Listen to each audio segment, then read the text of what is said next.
Hello साथियों, YouTube channel technical Ravi गौरव YouTube channel पर आपका स्वागत है। आज हम लोग पढ़ेंगे UP DElEd math paper second semester का।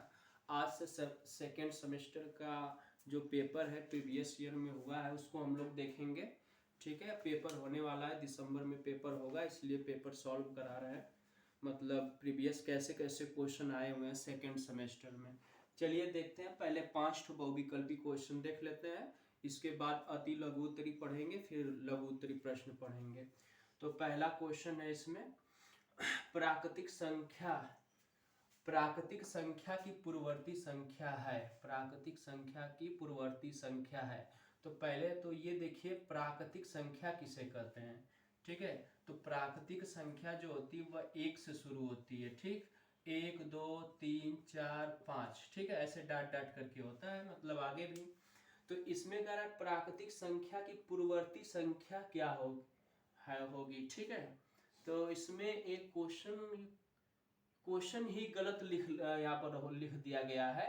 क्वेश्चन में ये होना चाहिए कि एक प्राकृतिक संख्या एक है ना, जो एक जो है इसकी प्राकृतिक कोई संख्या होगी, उसकी पूर्ववर्ती संख्या बतानी है। ठीक है, तो ये क्वेश्चन में थोड़ा सा मिस्टेक हो गया है। क्वेश्चन ऐसे होना चाहिए कि एक जो है इसकी पूर्ववर्ती संख्या क्या होगी। एक जो प्राकृतिक संख्या इसकी पूर्ववर्ती संख्या क्या होगी। तो इसकी पूर्ववर्ती संख्या का मतलब इससे पहले वाली संख्या। अगर देखा जाए तो एक की पहले वाली संख्या वैसे तो 0 होगी, है ना। एक कम कर देंगे तो वैसे तो 0 होगी, लेकिन 0 प्राकृतिक संख्या नहीं है। ठीक है, 0 प्राकृतिक संख्या नहीं है। और ये पूछा है कि एक जो प्राकृतिक संख्या एक है इसकी पूर्ववर्ती संख्या क्या होगी। तो पूर्ववर्ती संख्या का मतलब एक का पूर्ववर्ती संख्या बताना है, तो वो तो 0 होगी, लेकिन 0 प्राकृतिक संख्या नहीं है।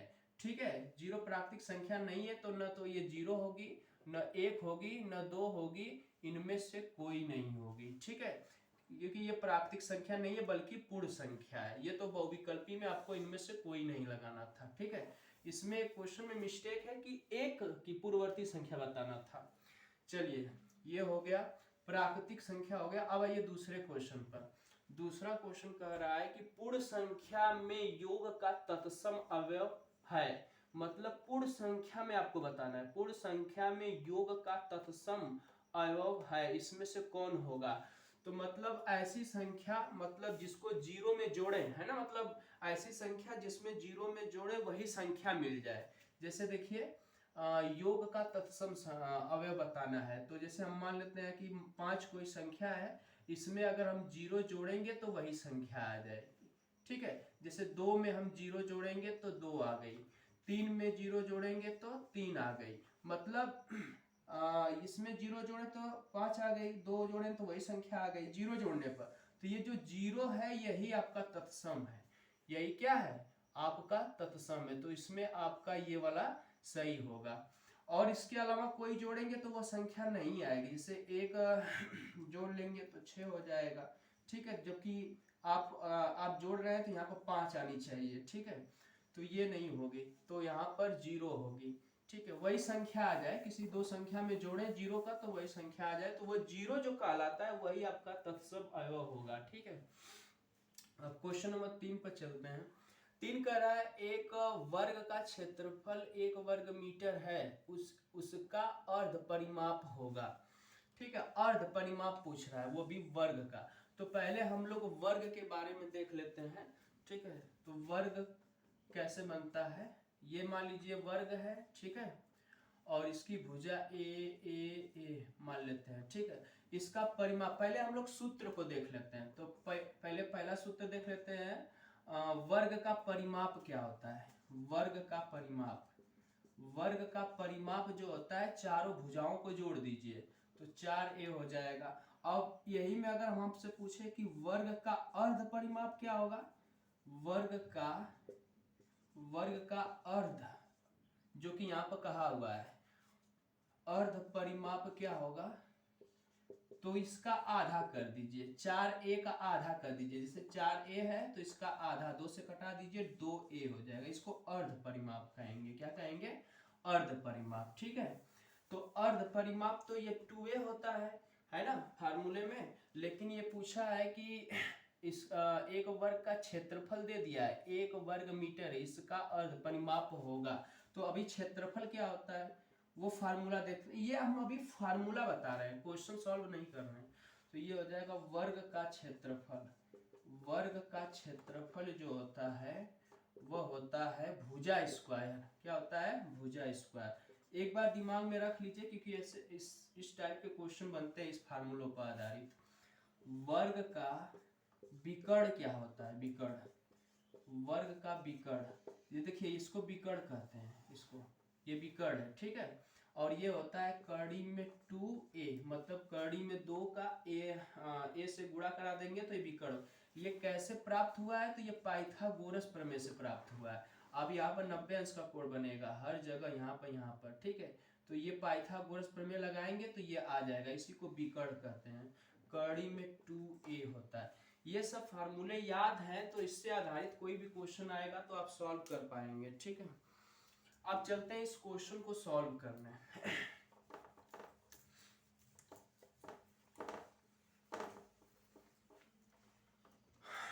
क्वेश्चन नंबर 3, क्वेश्चन नंबर 3 को ध्यान से देखिए।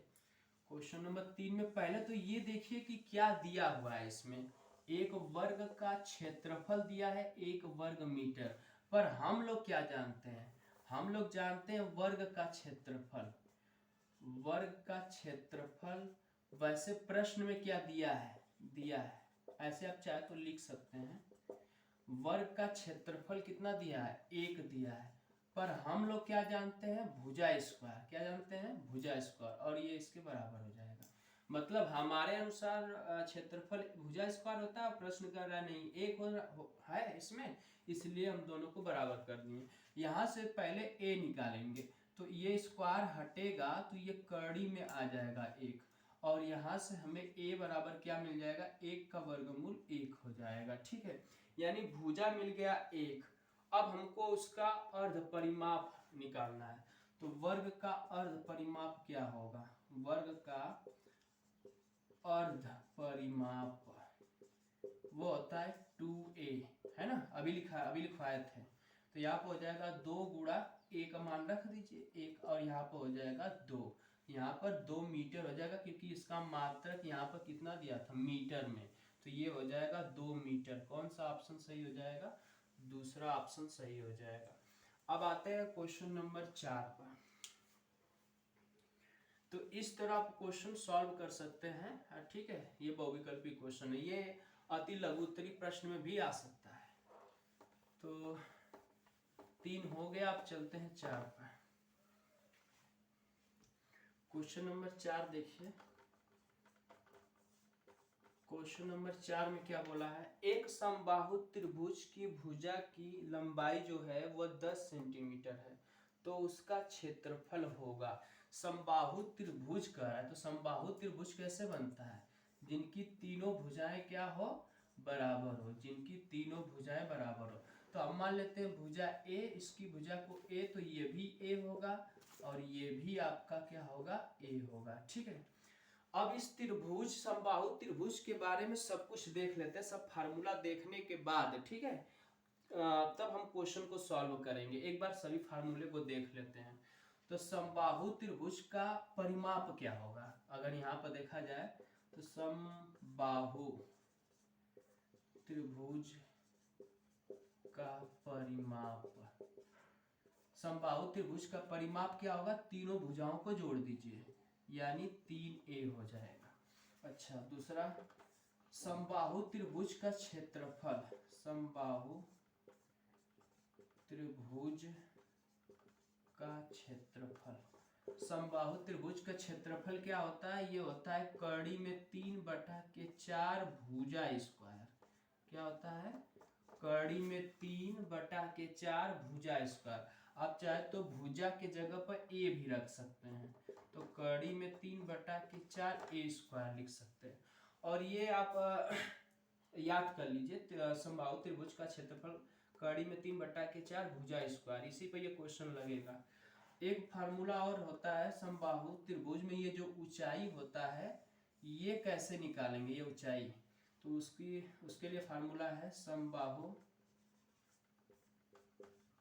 त्रिभुज की ऊंचाई, समबाहु त्रिभुज की ऊंचाई इसी में याद कर लेंगे। कड़ी में 3/k, इसका आधा कर दीजिए 2 और इसका 1 ठो ले लीजिए a, यही ऊंचाई होती है।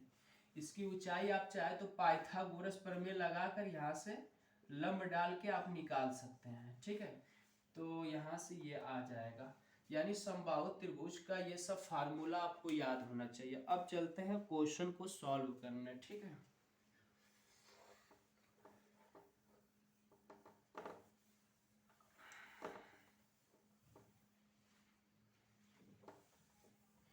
देखिए क्वेश्चन नंबर इसमें दिया क्या है पहले वो देख लेते हैं।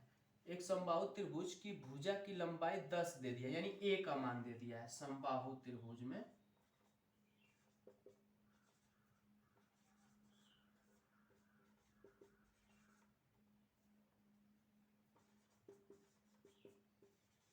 भुजा जिसको हम लोग a मानेंगे वो कितना दे दिया है 10 सेंटीमीटर, कितना दे दिया है 10 सेंटीमीटर।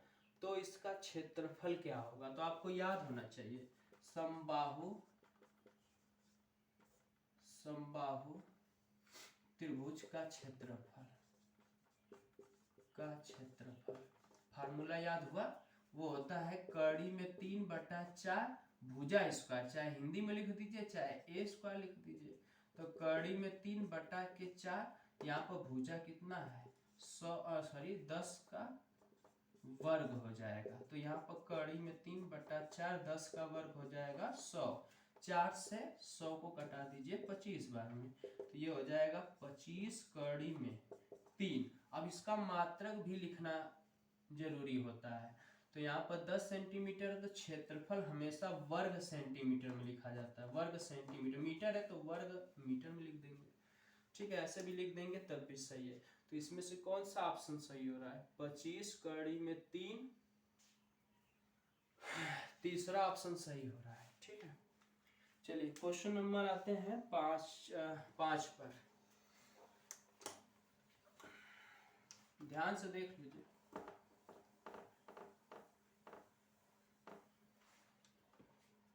क्वेश्चन नंबर 5,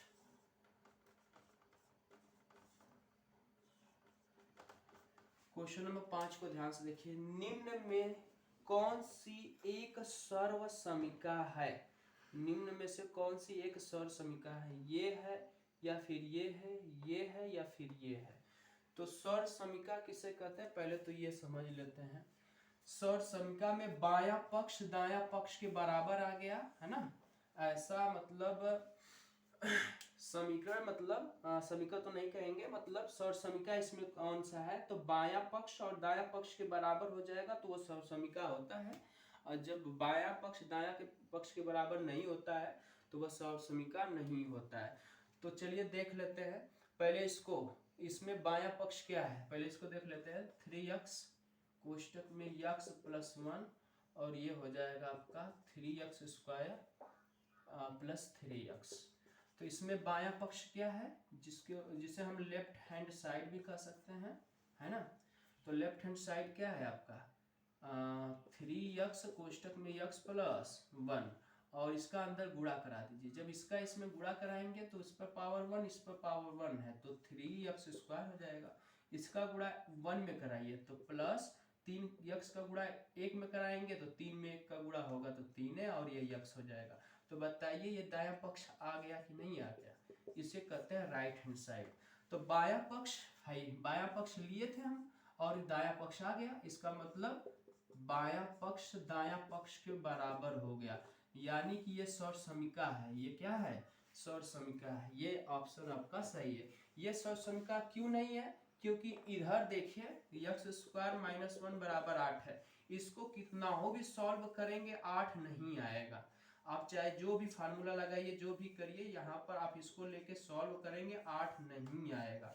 इसी तरह इसको लेके सॉल्व करेंगे और अब 9 आना चाहिए, इसको लेके सॉल्व करेंगे तो 9 नहीं आएगा। तो ये भी आपका सौर समीकरण नहीं है, और ये भी लेकर सॉल्व करेंगे तो एक नहीं आएगा, है ना। तो ये भी आपका सौर समीकरण नहीं है। ये समीकरण हो सकता है ना, ये समीकरण है, ये भी समीकरण है, समीकरण हो सकता है, समीकरण है पर सौर समीकरण ये है, ठीक है। इस प्रकार हम लोगों ने 5 क्वेश्चन देखे, आगे भी इसी तरह देखेंगे, ठीक है। Thank you.